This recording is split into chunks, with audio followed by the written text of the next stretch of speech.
Olá, meus queridos, vamos para mais um encontro aqui, né? E aí nós estamos falando de pagamento, e quando nós falamos de pagamento, como eu disse, o Código Civil, ele divide o pagamento em 4 elementos. Então ele fala de sujeitos, objeto, lugar e tempo do pagamento. O que nós vamos trabalhar aqui agora? Nós vamos começar a falar de objeto do pagamento. E quando nós falamos de objeto do pagamento, a primeira coisa que a gente tem que ter em mente é o seguinte: o que pode ser objeto do pagamento? Tudo aquilo que for convencionado entre os sujeitos. Claro que quando eu falo tudo aquilo que for convencionado entre os sujeitos, tudo aquilo que está disponível no mercado, que tem base lícita. Então pode ser objeto do pagamento o dinheiro, que é o que tradicionalmente a gente imagina quando a gente fala de pagamento, mas eu posso ter como objeto do pagamento um carro, uma casa, um terreno, uma obra de arte, um parecer, uma prestação de serviço, uma abstenção de conduta, tudo aquilo que está disponível no comércio para ser negociado, para ser objeto de negócio jurídico, também pode ser objeto de pagamento. Bom, quando a gente vai falar de pagamento, um elemento que a gente não pode esquecer quando a gente trabalha o pagamento é a prova do pagamento. E aí, a doutrina vem e fala o seguinte: prova do pagamento é toda comprovação de que existiu o pagamento. Quem é que pode fazer prova do pagamento? Os dois sujeitos do pagamento. A depender da obrigação vai ser o credor, a depender vai ser o devedor. Eu não vou entrar muito nisso, que é mais uma questão processual do que de direito material, mas fato é que nós trabalhamos com a prova do pagamento, que é a possibilidade de comprovação de um pagamento. Quando a gente fala de prova do pagamento, a prova ela pode se dar de duas formas. Ou eu posso ter a prova material, ou eu posso ter a prova imaterial. Prova material é a comprovação documental do pagamento. Então, quando a gente fala de prova material, a gente está falando de um documento que vai comprovar a realização do pagamento. Caso típico de prova material é exatamente o recibo. Tanto isso é caso típico da prova do pagamento, que o Código Civil ele considera que a prova cabal do pagamento é o recibo. A prova absoluta, a prova mais comum, a prova mais cotidiana, a prova mais evidente é o pagamento, é o recibo. Mas nós temos também a chamada prova imaterial. A prova imaterial é a prova que não é documental. Por exemplo, a testemunha. A testemunha ela vai sofrer restrições, nem todo pagamento poderá ser comprovado por meio da prova testemunhal, mas também em matéria processual nós não vamos entrar nesse mérito aqui. Então nós vamos afirmar que eu posso comprovar o pagamento tanto por uma prova material como por uma prova imaterial. Quando nós falamos de prova material, como eu acabei de falar para vocês, prova material, toda prova documental que comprova o pagamento. Pode ser um recibo, pode ser a quitação no próprio contrato, pode ser um termo de confissão da dívida com quitação dada pelo credor. Então, todo documento que comprova a realização do pagamento. Mas, indiscutivelmente, como eu disse, existe uma prova cabal para o Código Civil. Qual é a prova cabal do pagamento para o Código Civil? O recibo.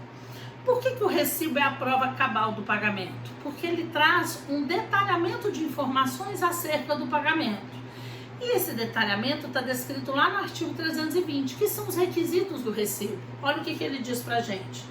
A quitação, que sempre poderá ser dada por instrumento particular, designará o valor e a espécie da dívida quitada, o nome do devedor ou quem por este pagou, o tempo e o lugar do pagamento com a assinatura do credor ou do seu representante. Então, o que o artigo 320 está indicando como requisitos do recibo, do pagamento? Desculpa, como requisitos do recibo. Todo aquele detalhamento de informações que o recibo traz. O recibo sempre nos indica quem pagou, quem recebeu, quando foi paga a dívida, qual o valor que foi pago, se isso quitou toda a dívida, se quitou só uma parte, qual o lugar do pagamento, o tempo do pagamento. Então, esse volume de informações é que nos dá precisão com a prova documental, que é o recibo. Então, o recibo é considerado a prova cabal do pagamento.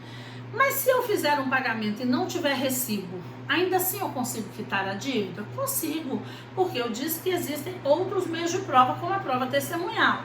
Tanto que vem o parágrafo único do artigo 320 e diz o seguinte: Ainda sem os requisitos estabelecidos neste artigo, valerá a quitação se de seus termos ou das circunstâncias resultar haver sido paga a dívida. Então, o que o legislador está contando aí pra gente?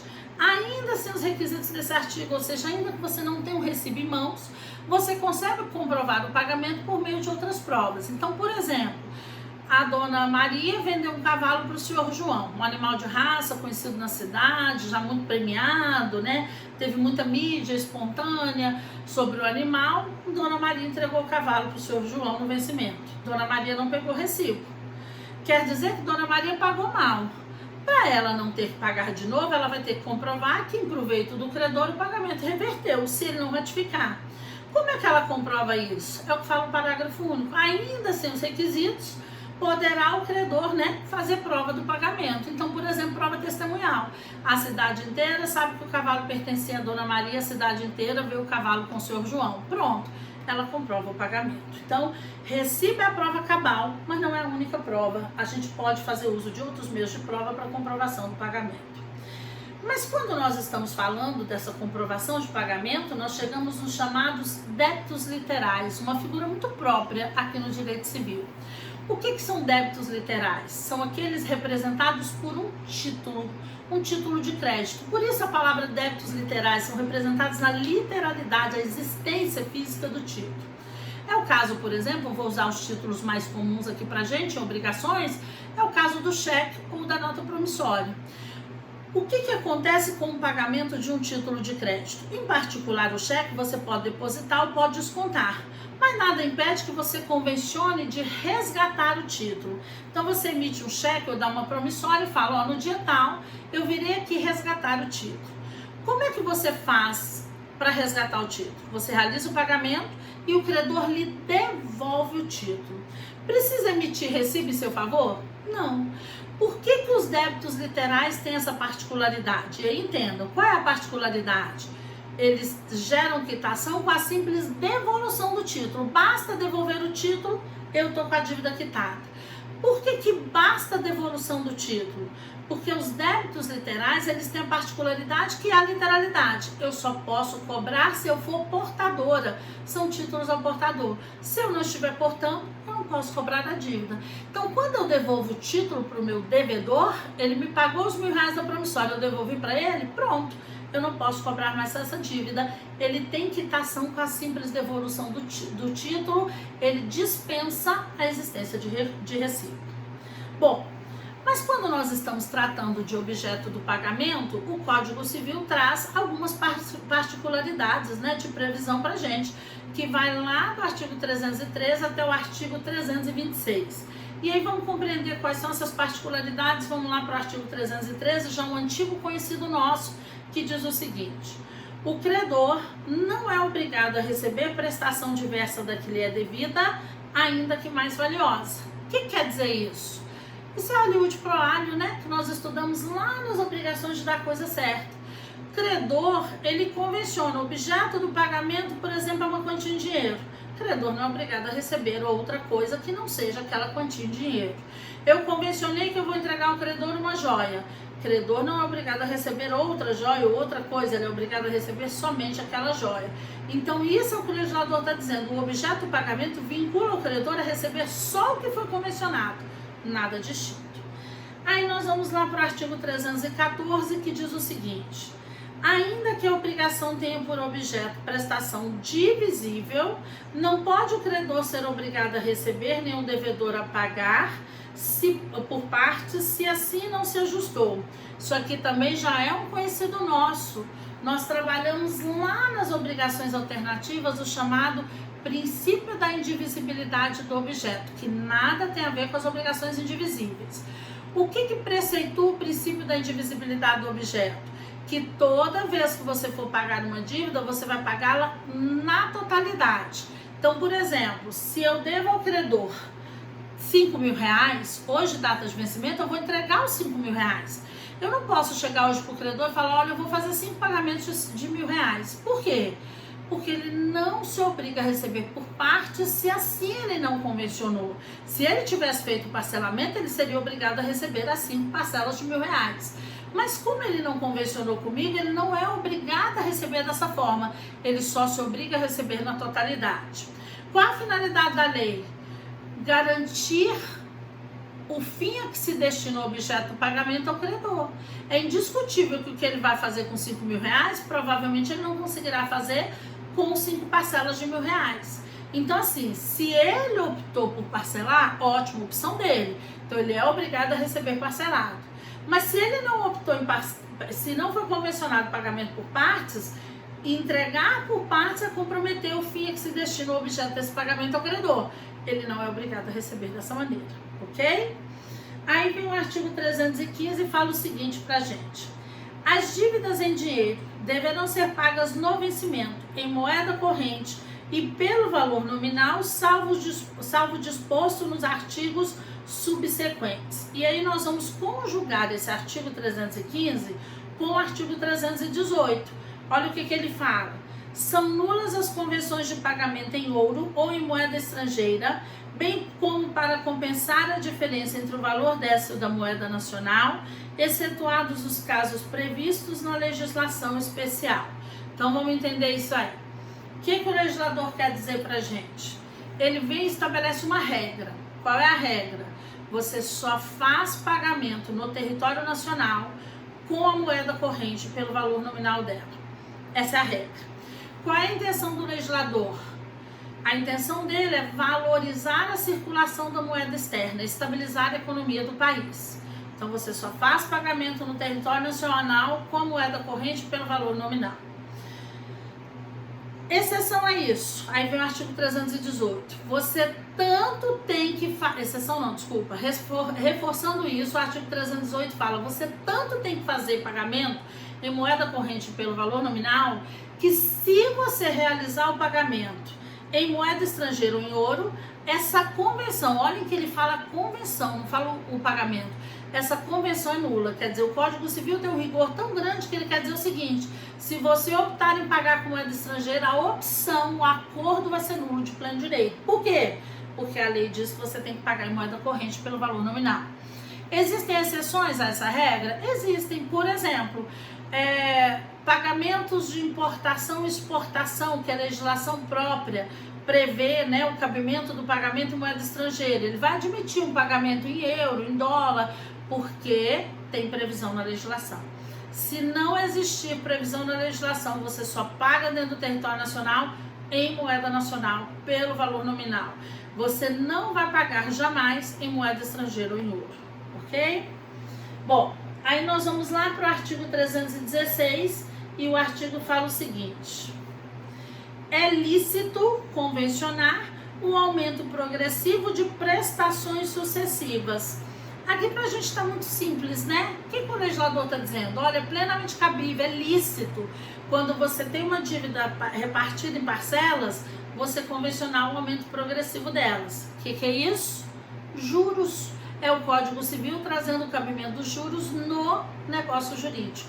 Então, cobrar juros dentro do direito civil não é ilícito. Claro, por enquanto ele não está falando dos percentuais, a gente vai falar disso lá no inadimplemento.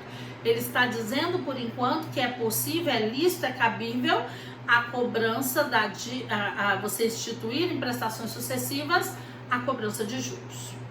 Aí nós vamos lá para o artigo 317, que fala o seguinte: quando por motivos imprevisíveis sobrevier desproporção manifesta entre o valor da prestação devida e do momento de sua execução, poderá o juiz corrigi-lo a pedido da parte, de modo que assegure quanto possível o valor real da prestação. Bom, vamos entender esse artigo. O que acontece? Toda vez que você vai comprar alguma coisa que foi financiada, que foi parcelada, esse parcelamento admite cobrança de juros, que nós acabamos de ver na letra da lei. Isso quer dizer que você sempre vai pagar mais do que o valor real do bem. Então, a depender do período de mercado, você vai pagar, por exemplo, 2 vezes o bem. Então, vamos supor, eu fui lá numa concessionária, fui comprar um carro. Eu vou financiar 100% o valor desse carro. Eu não tenho dinheiro para dar entrada, nada, eu tenho que pagar as parcelas. Se esse carro, vamos supor, tem preço de mercado de 30 mil reais, é possível, a depender da época de mercado, que você pague, por exemplo, 50 mil reais nesse carro, quase o dobro. Nossa, mas você está pagando muito mais por ele. Tá, mas você vai ficar 5 anos pagando. 5 anos em que se pode jogar juros, em que, dependendo da situação do mercado, é uma taxa de juros alta. Então, é muito comum, quando você faz pagamento em prestações, você pagar acima do valor efetivo do bem. Então, esse não é o problema para o Código Civil. Qual é o problema do Código Civil? É quando o valor real do bem está bem menor que o valor que você efetivamente paga. Quando você tem o que a lei chama de desproporção manifesta. O que é uma desproporção manifesta entre o valor que você paga e o valor do bem? Só o judiciário vai declarar essa desproporção manifesta. Porque seria o quê? 2 vezes, 3 vezes, 4 vezes? Eu dei um exemplo agora que você vai pagar 20 mil reais a mais no valor do carro, num carro que vale 30 mil reais. Para mim isso pode ser desproporção manifesta, mas às vezes para o juiz, a depender das condições de mercado, não foi uma desproporção manifesta, foi uma desproporção razoável. Então quem vai analisar isso é o juiz. Então, por exemplo, às vezes você financia um imóvel e aí existe lá o que se chama de saldo devedor do imóvel, que é um remanescente, né, de atualização do valor do bem. O saldo devedor, em tese, ele não pode ser um valor muito alto, porque ele é só uma diferença, né, de ajuste remanescente no imóvel. Mas às vezes o saldo devedor está 2, 3 vezes valor superior ao imóvel. Então, você financiou um imóvel de 100 mil reais, o saldo devedor às vezes está lá em 300, 400 mil reais. Isso é desproporção manifesta entre o valor real do bem e o valor que se paga. Qual é a consequência? Se você for na justiça e ficar comprovada essa desproporção manifesta, é certa a redução proporcional, ok? Bom, aí nós vamos lá para o artigo 319, que diz o seguinte: o devedor que paga tem direito à quitação regular e pode reter o pagamento enquanto não lhe seja dada. Isso aqui é meio óbvio, né? Quando você vai pagar uma dívida, você tem direito a exigir a quitação, que é o recibo. Se não for paga, se não for dado o recibo, o que você tem direito a fazer? Reter o pagamento. Então, não vou pagar agora para você.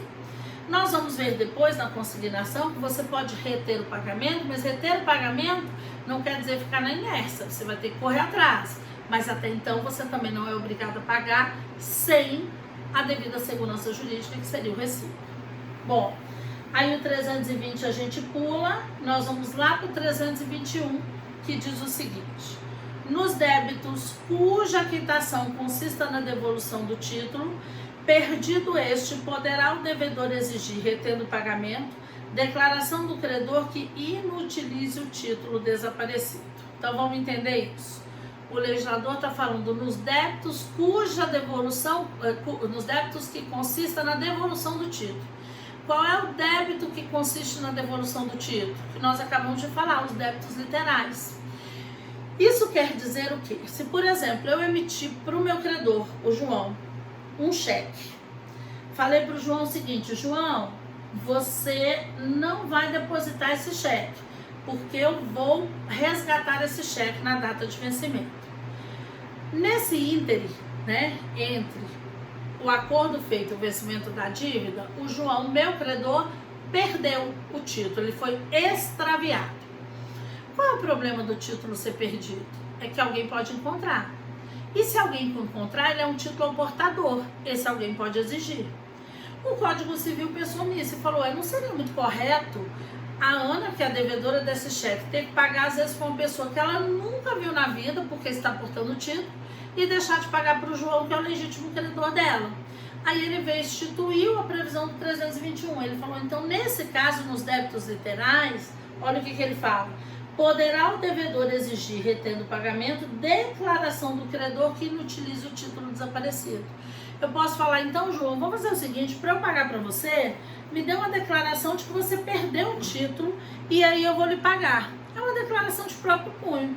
Ele vai declarar que na data X ele perdeu aquele título, foi extraviado, ele registrou ocorrência e que, portanto, eu fiz pagamento para ele. Qual a validade dessa declaração? É que se, por exemplo, o Carlos, que eu nunca vi na vida, encontrar o recibo, encontrar o título, quando ele vier me cobrar, eu tenho como judicialmente comprovar que eu já paguei o título. Nem vou ser obrigada a pagar de novo, nem vou ser obrigada a pagar a quem efetivamente eu não devo. Ok? Bom, Aí, nós vamos dar continuidade. O 322 nós já lemos agora há pouco, no vídeo anterior, que se refere à presunção de pagamento.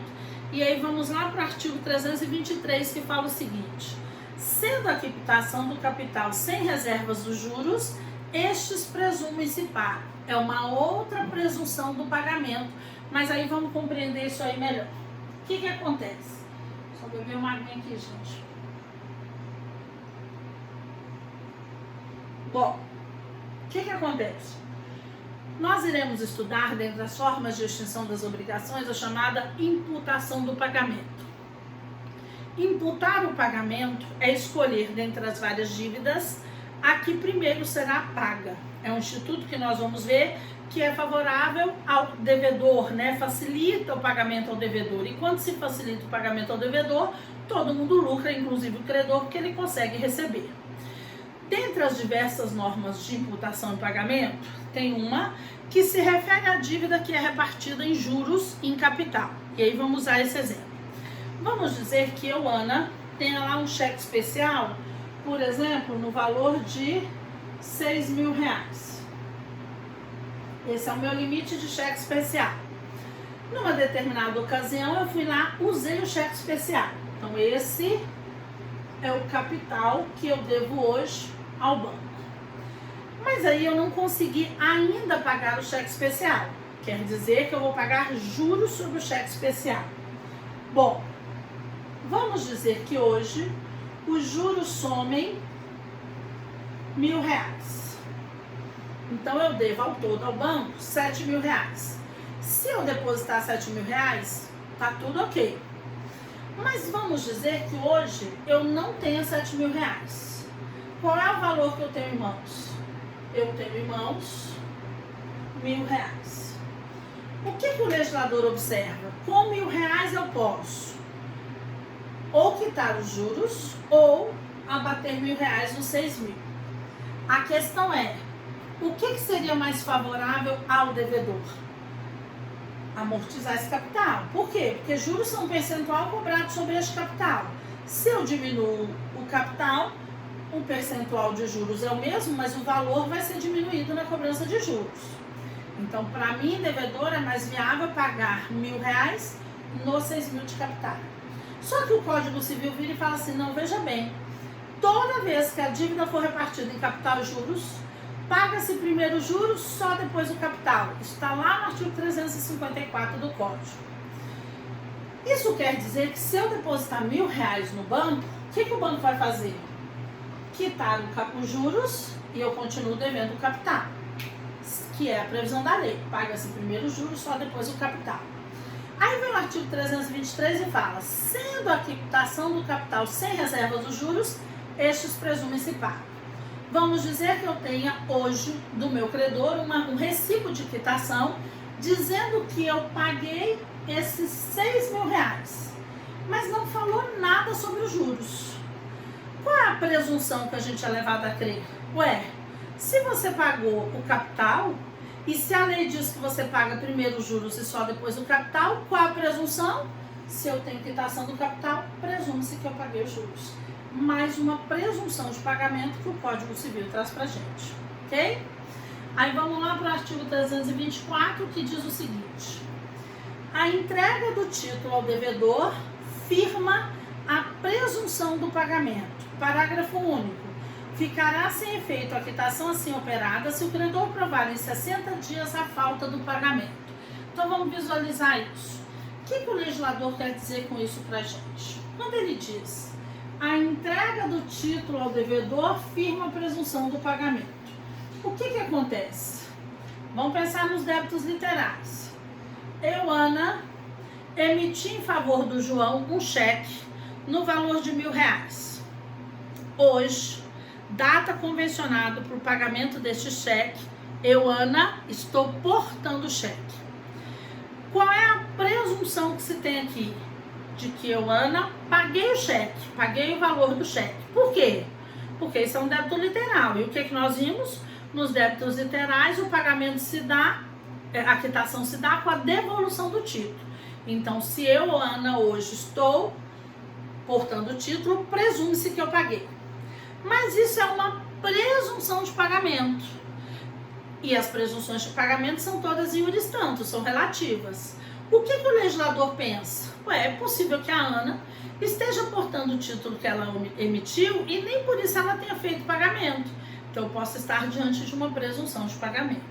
Bom, por isso que o legislador fala, a entrega do título ao devedor firma a presunção de pagamento. Mas vamos dizer que eu não paguei, que eu obtive esse cheque por um meio ilícito, eu furtei o cheque, pronto, não realizei pagamento. Não realizei o pagamento, mas estou portando o cheque, gera presunção de pagamento. Compete então ao meu credor comprovar que eu não paguei.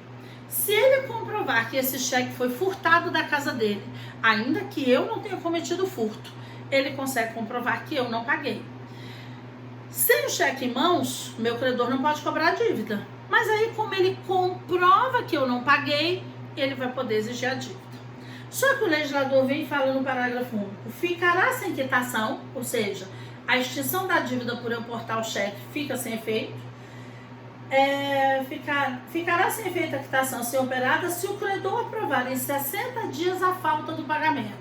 Então, o meu credor João tem 60 dias para comprovar que eu não paguei o título, ainda que eu esteja com ele, ainda que eu esteja com o cheque. A questão é, esses 60 dias corresponde a que tipo de prazo? Prescricional ou decadencial? Notem que o Código Civil fala que ele tem 60 dias para comprovar a falta de pagamento. Comprovar a falta de pagamento é comprovar que você não é mais credor. Isso quer dizer que é para você comprovar que você não tem mais crédito a receber. Então, ele é um prazo decadencial. Não é o prazo para você cobrar a dívida, é o prazo para você comprovar que você ainda é credor. Ok? Então, vamos lá. Artigo 325 diz o seguinte: presumem-se a cargo do devedor as despesas com pagamento e a quitação. Se ocorrer aumento por fato do credor, suportará este a despesa acrescida. Então, vamos entender isso. Quando nós estamos falando de pagamento, é possível que existam despesas com pagamento. Vou tomar como exemplo um frete. Então, vamos pensar o seguinte. O João, ele é credor da Maria, numa dívida em que a Maria devedora se comprometeu a entregar a coisa X para o João. O João, ele mora num determinado endereço na Asa Sul, enquanto a Maria mora num determinado endereço em Itaguati. Bom, para que a Maria entregue a coisa X no vencimento ao credor, que foi o convencionado, Maria vai levar a coisa devida até o credor, a Maria vai ter que realizar o pagamento de um frete. Frete é uma despesa com pagamento. Segundo o Código Civil, quem é que arca com as despesas com pagamento? O devedor. Veja bem, nada impede que os sujeitos convencionem em sentido contrário. Às vezes você está comprando uma coisa pela internet e você vai assumir o pagamento, você que é credor, vai assumir o pagamento dessa despesa. Isso aqui é uma regra geral dentro do direito civil. Nessa regra geral, quem é que arca com os pagamentos?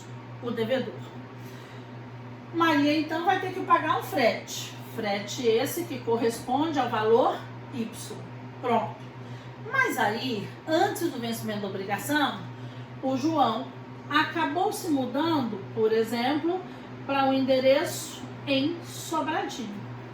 Quer dizer, então, que o frete agora ele vai ter um outro valor. Ele vai ser acrescido da quantia Z. O que o legislador fala? Olha, as despesas com pagamento correm por conta do devedor, que é a Maria. Mas se ocorrer aumento dessa despesa por fato do credor, ou seja, como no caso, por uma mudança de endereço dele, quem é que vai assumir esse excesso na despesa, que é o valor Z? O credor.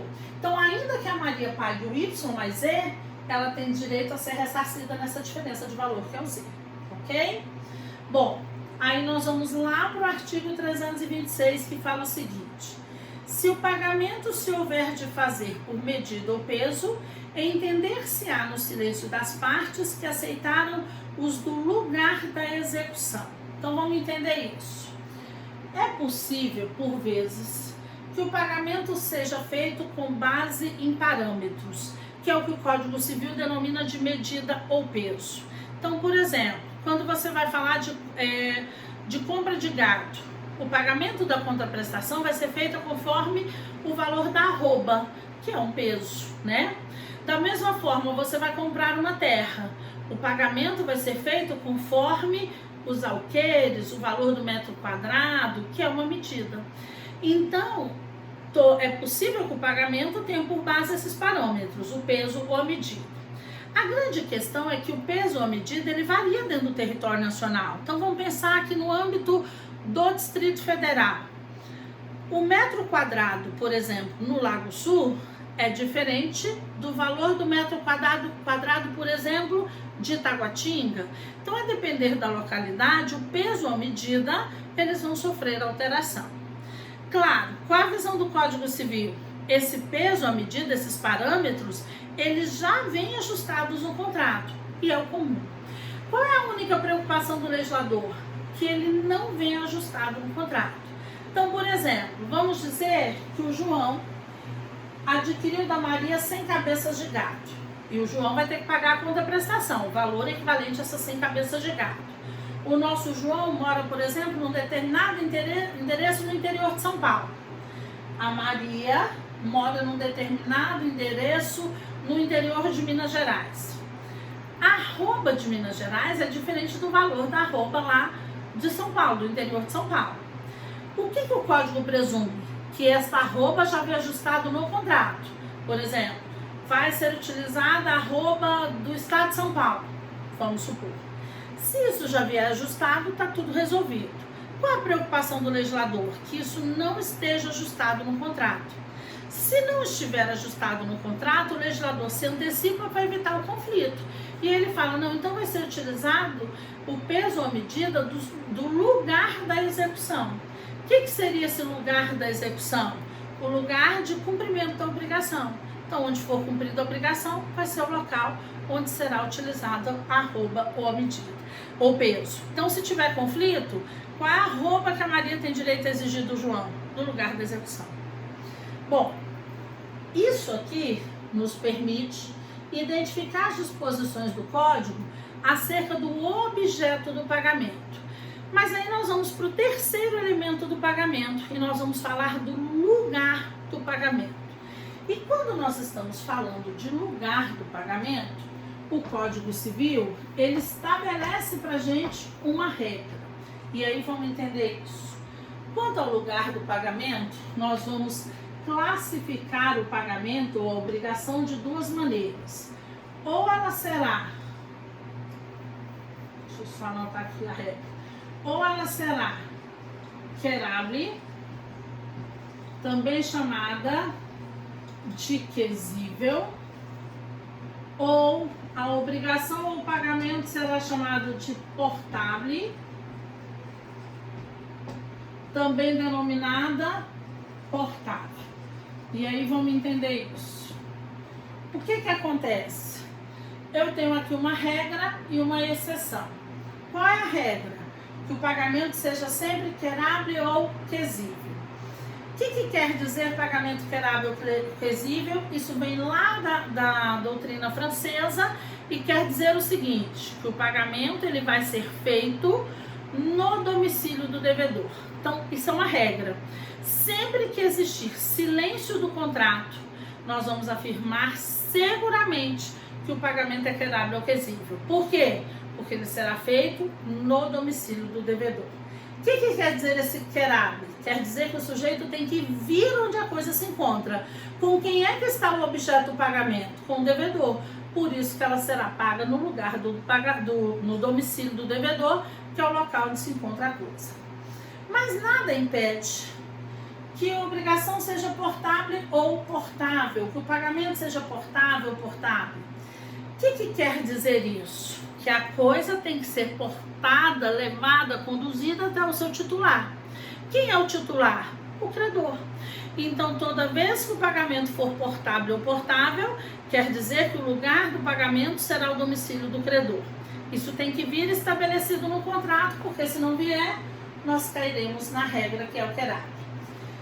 E se o pagamento for outro local, por exemplo, a casa do pai do credor, é outro lugar do pagamento, mas não vai ter terminologia própria, porque a terminologia própria só é feita segundo os sujeitos do contrato.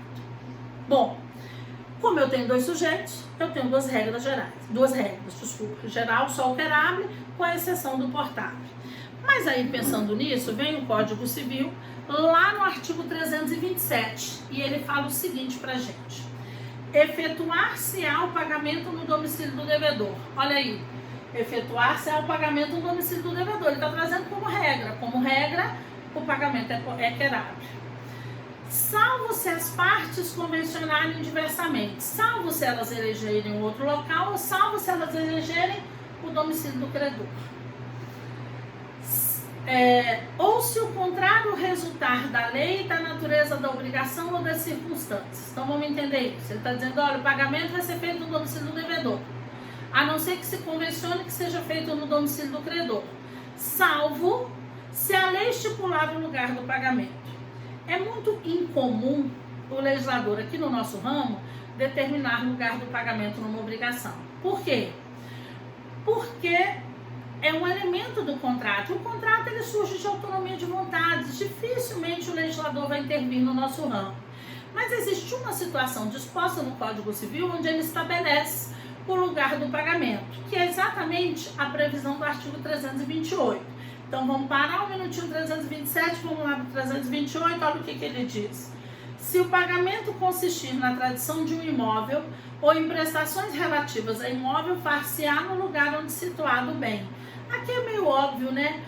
O bem imóvel não tem como ser deslocado inicialmente. Então, digo inicialmente porque nós sabemos que tem aquelas casas, né, que admitem um transporte, mas no primeiro momento, quando a gente pensa na casa de alvenaria, nesse sentido regular, ela não tem como ser transportada.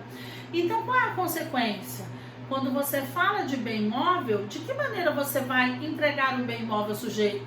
Entregando o imóvel onde ele se encontra. Lembrando-se que esse artigo perdeu um pouco de força por conta da tradição simbólica, onde você pode realizar pagamento pela entrega das chaves. Mas inicialmente, quando é que você entrega o imóvel para o sujeito? Você o conduz até onde se encontra o imóvel e ali entrega as chaves.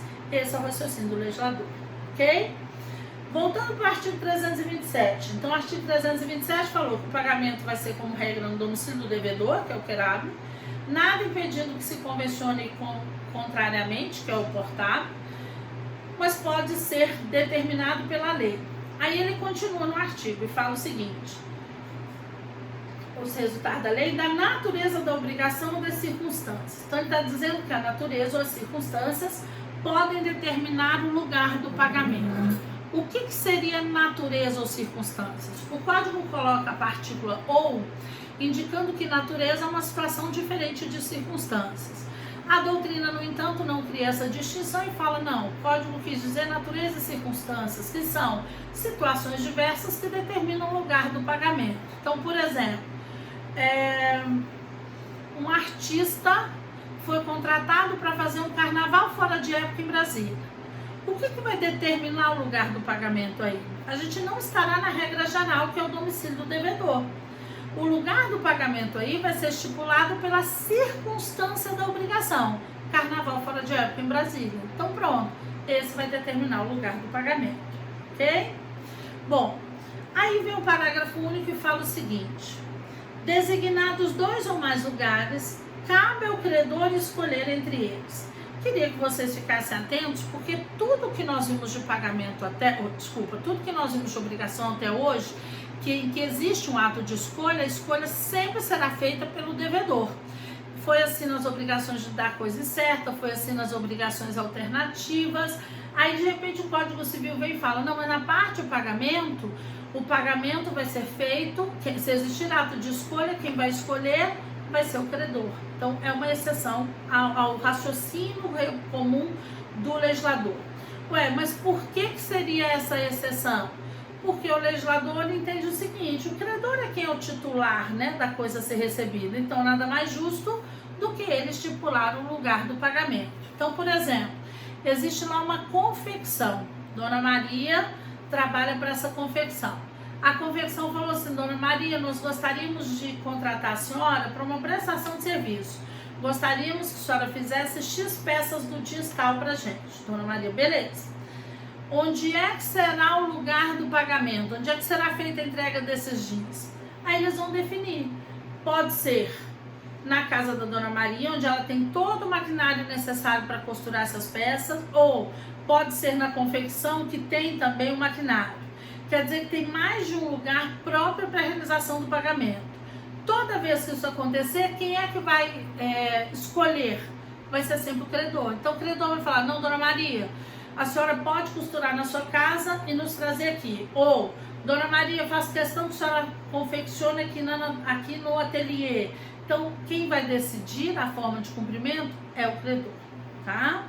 Bom, aí nós vamos lá para o artigo 329, que diz o seguinte: ocorrendo motivo grave para que se não efetue o pagamento no lugar determinado, poderá o devedor fazê-lo em outro sem prejuízo para o credor.